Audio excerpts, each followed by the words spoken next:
ఇక అటు విజయవాడలో కూడా కాంగ్రెస్ బీజేపీ పోటాపోటీ నిరసనలతో హై టెన్షన్ వాతావరణం నెలకొంది. ఏలూరు రోడ్లో కాంగ్రెస్ బీజేపీ శ్రేణులు ఎదురుపడ్డారు.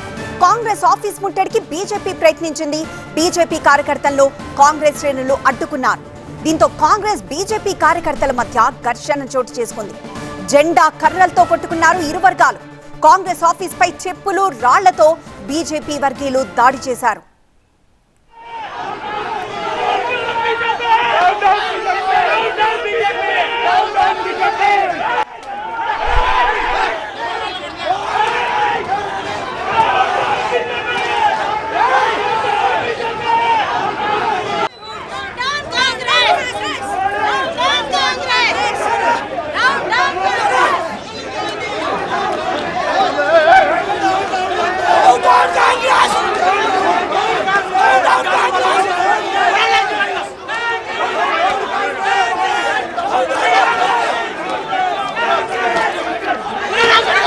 సాయంకాలం రాహుల్ గాంధీ అండ్ బ్రిగేడ్ ఏదైతే ప్రధానమంత్రి ఆఫీస్ ముందు చేసిన ప్రధానమంత్రి ఇంటి దగ్గరికి వెళ్ళి బేటాయించిన తీరేదైతుందో ఇది అప్రజాస్వామ్యకం.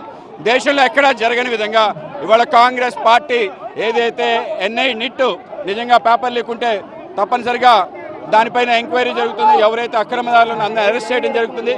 ఇవాళ నిట్ పైన కాకుండా 375 కన్నా రద్దు చేయాలని చెప్పి, అలాగే దేశాన్ని ముక్కలు చేయాలని చెప్పే శక్తులకి మీరు ఏ విధంగా బలం చేస్తారు, మీరు ఏ విధంగా బలం చేకూర్చే విధంగా మాట్లాడతారని చెప్పి మేము మాట్లాడుతున్నాం. ఈ రాష్ట్రంలో కూడా వైసీపీ ప్రభుత్వం ముఖ్యంగా వాళ్ళు నిట్ సంబంధించిన అంశాలు మాట్లాడని కానీ అనేక రకాల విషయాలకి ఎవరైతే ఇవాళ కారణమవుతున్నారో వాళ్ళకి మీరు ఏ విధంగా సపోర్ట్ చేస్తారని చెప్పి వాళ్ళ జగన్మోహన్ రెడ్డి గారిని కూడా ప్రశ్నిస్తున్నాం.